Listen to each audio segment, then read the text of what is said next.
Hello guys, कैसे हो आप सब। आई होप आप सब बहुत अच्छे हो।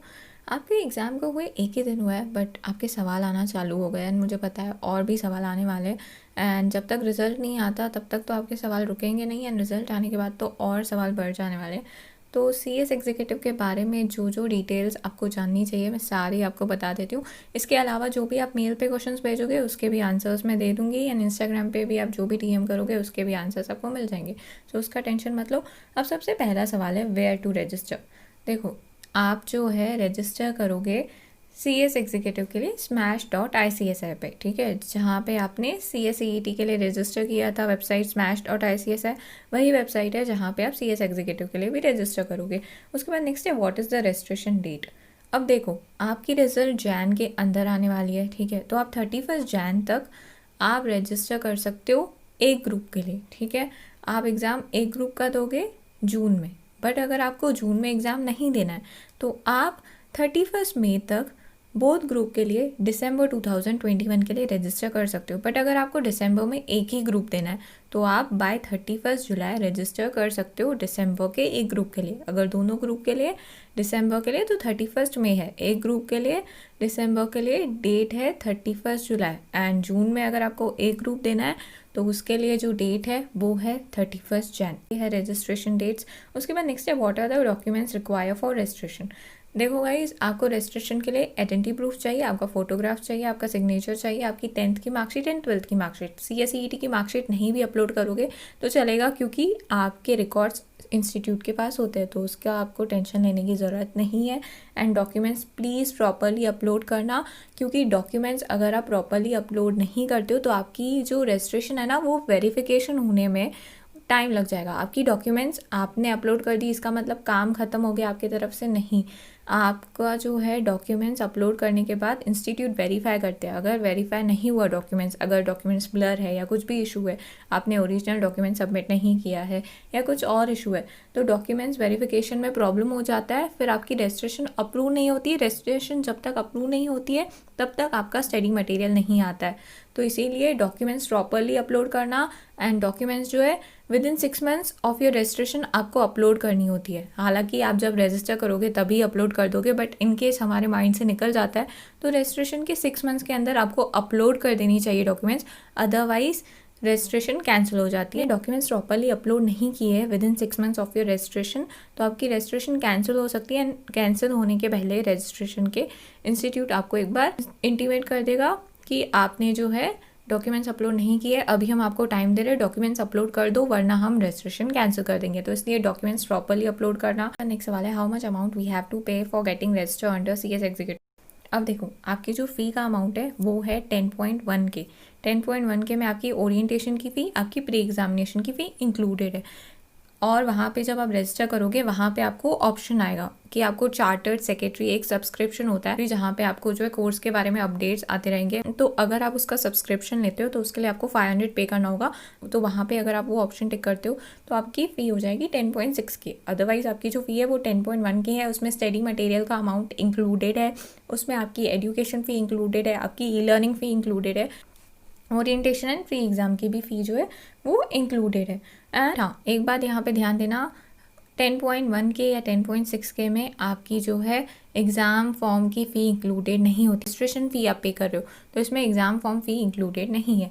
उसके बाद नेक्स्ट है do we get login ID and password. हाँ, आपको लॉगिन आईडी एंड पासवर्ड मिल जाएगा। ऐसा नहीं है जैसे CSEET में होता था यूनिक आईडी मिलती थी, लॉगिन आईडी एंड पासवर्ड नहीं मिलता था, आप लॉगिन नहीं कर सकते थे। नहीं, अभी आपको जो है लॉगिन आईडी एंड पासवर्ड मिलेगा, आप लॉगिन कर पाओ। बट रजिस्ट्रेशन के 2-3 दिन बाद आपको जो है लॉगिन आईडी एंड पासवर्ड मिलेगा।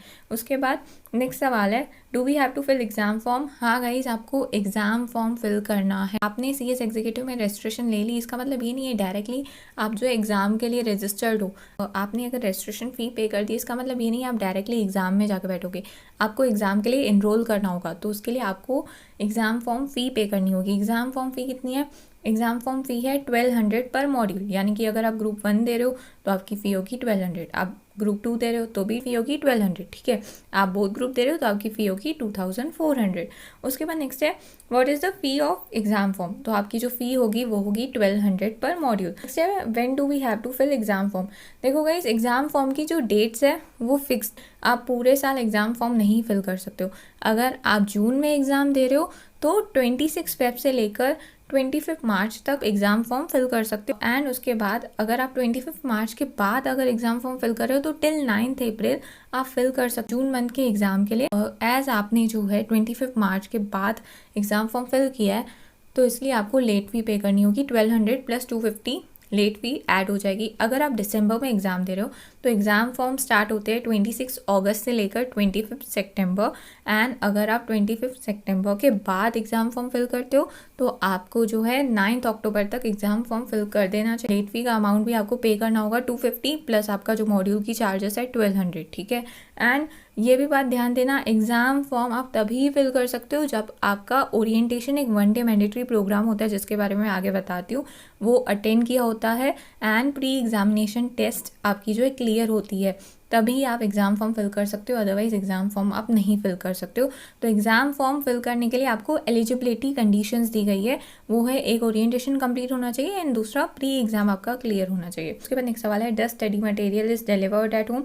हाँ, आपका स्टडी मटेरियल आपको घर पे मिल जाएगा, आपको ऑर्डर करने की ज़रूरत नहीं है। आपके स्टडी मटेरियल की फ़ी 10.1K में या 10.6K में इंक्लूडेड होती है, तो स्टडी मटेरियल ई कार्ड से ऑर्डर मत करना। उसके बाद नेक्स्ट सवाल है how much time does it take for books to be delivered at our doorstep. 45 to 60 days लग जाते हैं बुक्स आने में। बहुत ही एक्सेप्शनल केस में 20 या 30 दिनों में बुक आ जाते हैं, अदरवाइज आपको जो है ना बुक्स 45 डेज से पहले नहीं मिलेंगे।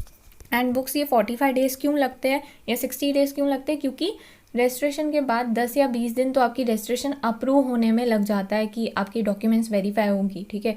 आपकी रजिस्ट्रेशन अप्रूव हो गई, उसके बाद जो है बुक्स जो है डिस्पैच होते हैं, उसके बाद आपको बुक्स मिलेंगे। तो ऐसे करके आपको जो है 45 डेज़ लग जाएंगे।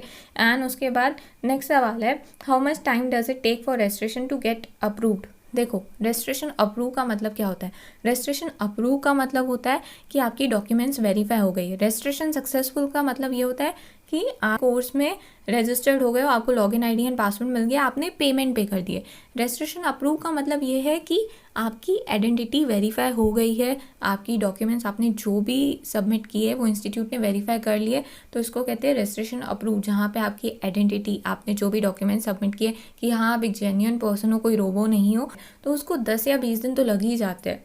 एंड रजिस्ट्रेशन अप्रूव होना बहुत ज़्यादा ज़रूरी है। अगर रजिस्ट्रेशन अप्रूव नहीं होता है तो आपको स्टडी मटेरियल मिलने में और डिले हो जाता है, आपको जो है ई लर्निंग का आईडी एंड पासवर्ड मिलने में बहुत टाइम लग जाता है। अब ई लर्निंग क्या होता है, ई लर्निंग एक पोर्टल है जहाँ पे आप ओरिएंटेशन अटेंड कर सकते हो, जहाँ पे आप प्री एग्जाम दे सकते हो, जहाँ पे आप इंस्टीट्यूट के लेक्चर्स एक्सेस कर सकते हो, जहाँ पे आप ऑडियो बुक्स सुन सकते हो, जहाँ पे आप ई बुक्स रीड कर सकते हो। तो ई लर्निंग आप तभी एक्सेस कर सकते हो जब आपका रजिस्ट्रेशन अप्रूव हो गया होगा, तो इसलिए रजिस्ट्रेशन अप्रूव होना बहुत ज़्यादा ज़रूरी है।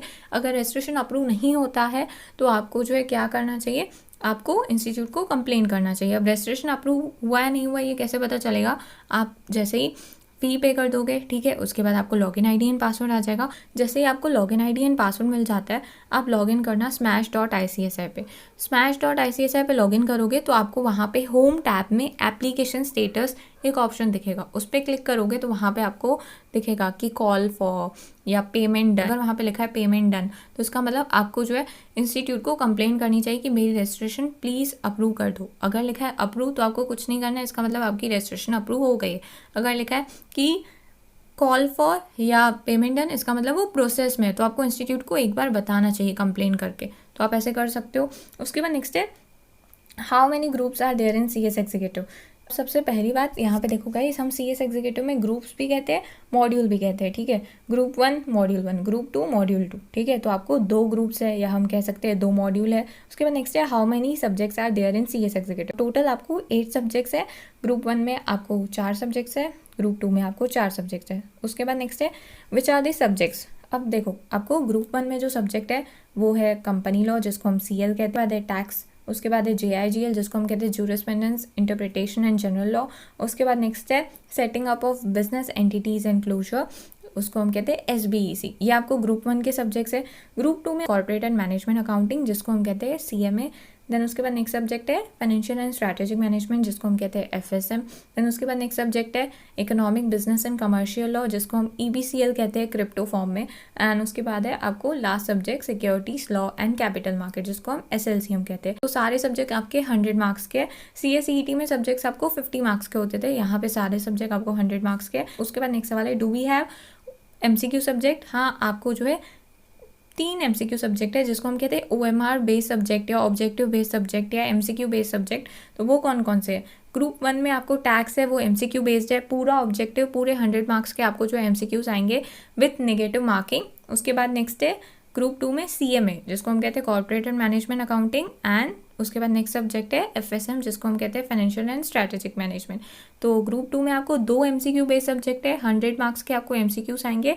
एंड ग्रुप 1 में आपको एक ही MCQ बेस्ड सब्जेक्ट है टैक्स। यहाँ पे आपको ये बात ध्यान देनी है, ये जो MCQ बेस्ड सब्जेक्ट है ये आपके ऑनलाइन नहीं होने वाले। आपका CA-CET एग्जाम ऑनलाइन हुआ था, बट CS एग्जीक्यूटिव के सारे एग्जाम ऑफलाइन होते हैं। ये जो MCQ बेस्ड सब्जेक्ट है ना, ये भी ऑफलाइन ही होने वाले हैं। एंड ये आपको OMR शीट पे, यहाँ पे देखो एक OMR शीट है, मैं ओपन कर देती हूँ। तो इस OMR शीट में आपको जो है आपके MCQ के आंसर्स टिक करने होंगे, सर्कल करने होंगे। उसके बाद नेक्स्ट है what are the passing marks. Passing marks आपकी ये है कि आपको हर एक सब्जेक्ट में 40% स्कोर करना है, यानी कि 40 आउट ऑफ 100।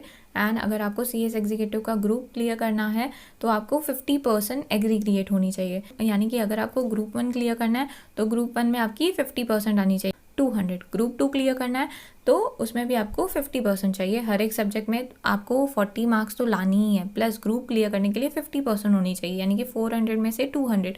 एंड अगर आप बोथ ग्रुप दे रहे हो तो आउट ऑफ 800 आपकी 400 मार्क्स होनी चाहिए। नेक्स्ट सवाल है do we have negative marking. हाँ, आपको नेगेटिव मार्किंग है 1/4 रेशो में। अब 1/4 रेशो मतलब क्या? एक भी MCQ रॉन्ग जाता है ना तो उस MCQ पे 1 मार्क नहीं कटेगी, बाकी आपके जो 3 राइट आंसर्स होंगे ना उस पर भी 0.25 मार्क्स कट जाएंगी। तो ये होती है नेगेटिव मार्किंग। उसके बाद नेक्स्ट है व्हाट इज एग्जम्पशन।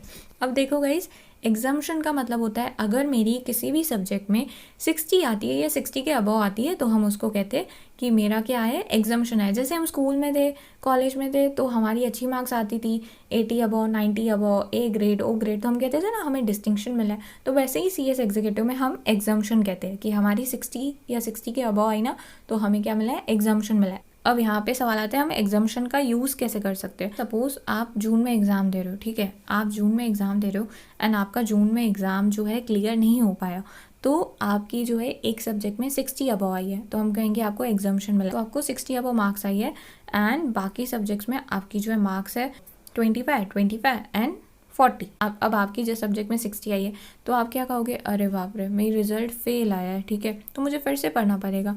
एंड फिर से पढ़ने का दर्द बहुत होता है। तो अब यहाँ पे इंस्टीट्यूट आपको एक ऑप्शन देगा कि सब्जेक्ट में 60 आई है ना, तो आप जब दिसंबर में एग्ज़ाम दे रहे हो तो आप ये पेपर मत दो, ठीक है। तो हम आपको एग्जम्प्ट कर रहे हैं कि आप ये पेपर नहीं दोगे, आप बाकी जो है 3 पेपर दोगे, ठीक है। तो आपको वैसे पहले कितनी मार्क्स लानी थी, अगर आप सपोज चारों सब्जेक्ट का एग्ज़ाम देते तो आपको कितनी मार्क्स को करनी होगी दिसंबर में, 200, राइट। बट अभी आप अगर एग्जाम्पशन ले रहे हो कि मेरे को इस सब्जेक्ट में 60 आई है, मेरे को ये पेपर नहीं देना है, फिर से कौन झंझटमारी करेगा ये पेपर देने की, तो आप एग्जाम्पशन ले लेते हो इंस्टीट्यूट से। तो अब आपको कितनी मार्क्स को करनी होगी, 150, ठीक है।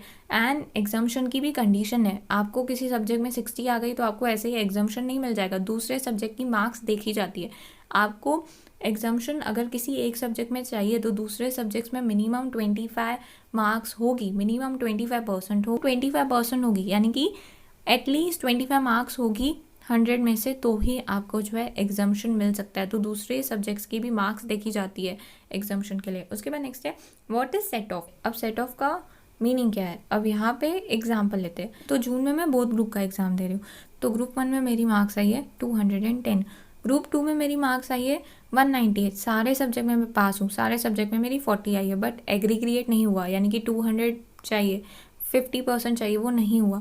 तो अब यहाँ पे मेरा ग्रुप 2 तो फेल आएगा रिजल्ट एंड ग्रुप 1 मेरा पास आएगा, बट नहीं, यहाँ पे जो ग्रुप 2 का रिजल्ट होगा वो भी पास आएगा। क्यों? क्योंकि मैंने बोथ ग्रुप दिए तो यहाँ पे सेट ऑफ का ऑप्शन यूज़ होगा।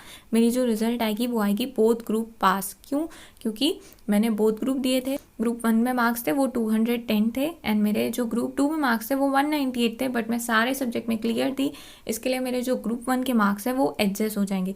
तो सेट ऑफ के लिए एक तो बोथ ग्रुप एंड दूसरा सारे सब्जेक्ट में क्लियर होना बहुत ज़्यादा ज़रूरी है। एंड किसी एक ग्रुप में आपको जो है ज़्यादा मार्क्स होंगी तो ही वो एडजस्ट होगा। उसके बाद नेक्स्ट है what is orientation. Guys orientation एक वन डे मैंडेटरी प्रोग्राम होता है जो आपको अटेंड करना होता है। आप अटेंड करोगे ऑनलाइन या ऑफलाइन, हालांकि अभी कोविड की वजह से ऑफलाइन नहीं हो रहा है, 7 to 8 मंथ से ऑफलाइन नहीं हुआ है, तो ऑनलाइन आप इंस्टीट्यूट का ई लर्निंग पोर्टल पे या एमटॉप ऐप है वहाँ पे अटेंड कर सकते हो। रजिस्ट्रेशन के 20 या 30 दिन बाद या जब भी वो अवेलेबल करते हैं आपको उसे अटेंड कर देना चाहिए। अब ओरिएंटेशन में होता क्या है, आपको सारी कोर्स के बारे में इन्फॉर्मेशन बताते। एक ही दिन का होता है, ऑनलाइन 5 या 6 घंटे में हो जाएगा, ठीक है, बहुत ही इजी प्रोसेस है। तो जब भी इंस्टीट्यूट अपने ई लर्निंग पोर्टल पे उसे अवेलेबल करा देता है आपको अटेंड कर देना चाहिए, बट एग्जाम फॉर्म फिलिंग के पहले आपको इसको अटेंड करना है। अगर आप इसको एग्जाम फॉर्म फिलिंग के पहले अटेंड नहीं करते हो, जब भी आप एग्जाम दे रहे हो दिसंबर में या आप जून में दे रहे हो, तो अगर आप जून में एग्जाम दे रहे हो तो इसको 25 मार्च से पहले आपको इसको अटेंड कर देना चाहिए। अगर आप दिसंबर में एग्जाम दे रहे हो तो 25 सितंबर से पहले इसको अटेंड कर देना। आपके पास इसका सर्टिफिकेट होना चाहिए हाथ में। अगर आप इसको कंप्लीट नहीं करते हो, अटेंड नहीं करते हो, तो आप एग्ज़ाम फॉर्म फिल नहीं कर सकते हो। एंड ये जो ओरिएंटेशन है ना, आप रजिस्ट्रेशन के बाद कभी भी कर सकते हो अटेंड, इसके लिए टेंशन मत लेना ज़्यादा। बस ये ध्यान देना कि एग्जाम फॉर्म फिलिंग के पहले आप इसे अटेंड कर रहे हो। उसके बाद नेक्स्ट है what is pre exam. Pre exam है एक प्री क्वालिफाइंग टेस्ट। ये अगर आप क्लियर नहीं करते हो तो आपको जो है CS एग्जीक्यूटिव का एग्ज़ाम फॉर्म फिल नहीं करने दिया जाएगा। एग्ज़ाम फॉर्म नहीं फिल करने दिया जाएगा, इन शॉर्ट एग्ज़ाम ही नहीं दे सकते हो, तो आपको प्री एग्ज़ाम देना होगा। अब ये प्री एग्ज़ाम कौन से सब्जेक्ट्स का होगा? आपके CS एग्जीक्यूटिव के ही सब्जेक्ट्स का होगा, ठीक है। ऑनलाइन होता है इंस्टीट्यूट के ई लर्निंग पोर्टल पे एंड एमटॉप ऐप पे, एंड सारे सब्जेक्ट MCQ बेस्ड होते हैं। तो आपका जब सिलेबस कंप्लीट हो जाता है आप ये प्री एग्ज़ाम दे देना, बट ये ध्यान देना कि एग्ज़ाम फॉर्म फिलिंग के पहले आप इसको क्लियर कर देते हो। आपको सारे सब्जेक्ट में प्री एग्ज़ाम में 40 मार्क्स आनी चाहिए, इसमें एग्रीगेट का कोई रोल नहीं है। रजिस्ट्रेशन के बाद कभी भी आप प्री एग्ज़ाम दे सकते हो, बट एग्ज़ाम फॉर्म फिलिंग के पहले आपको इसको कंप्लीट करना है, अदरवाइज़ एग्ज़ाम फॉर्म आप नहीं फिल कर पाओगे।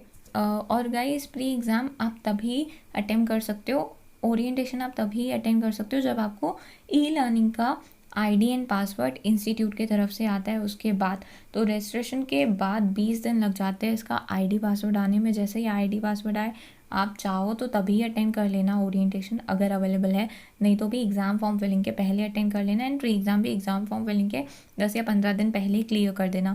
उसके बाद नेक्स्ट है what is training, is it compulsory after CS executive. हम अब यहाँ पे ट्रेनिंग को कहते हैं हम आर्टिकलशिप, ठीक है, हम आर्टिकलशिप भी कहते हैं, हम ट्रेनिंग भी कहते हैं। इसका मतलब ये है कि आपको जो है किसी कंपनी में या किसी प्रैक्टिसिंग कंपनी सेक्रेटरी के अंदर प्रैक्टिकल एक्सपोजर के लिए, एक्सपीरियंस के लिए अंदर काम करना होगा।